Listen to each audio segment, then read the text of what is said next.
কৃষক আন্দোলনে যদি তারা এত বড় আন্দোলনের মধ্যে বিলকে ফিরিয়ে নিতে পারে, আমরা কেন পারবো না? তাই মনে রাখুন, ওয়াকফকে ভুলে গেলে হবে না। এই ওয়াকফের মধ্যে আপনার মাদ্রাসা, আপনার মসজিদ, আপনার সম্পত্তি সমস্ত কিছু জড়িয়ে আছে।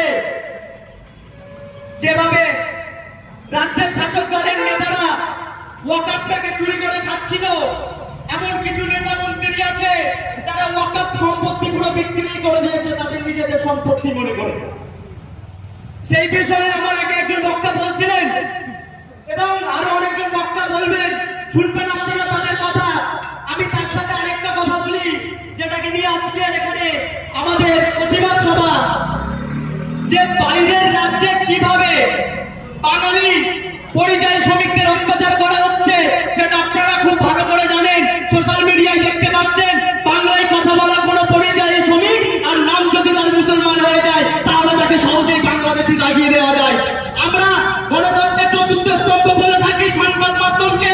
সেই সংবাদ মাধ্যম দিনের পর দিন যেভাবে একটা সম্প্রদায়কে দাগিয়ে দেওয়ার চেষ্টা করছে, আমাদের পীরজাদা নওশাদ সিদ্দিকী তার বিরুদ্ধে প্রতিবাদ করে আছে। সর্বসাধারণ মানুষের জন্য একমাত্র কথা বলার মানুষ যদি কেউ বিধানসভায় থাকে, তার নাম পীরজাদা নওশাদ সিদ্দিকী।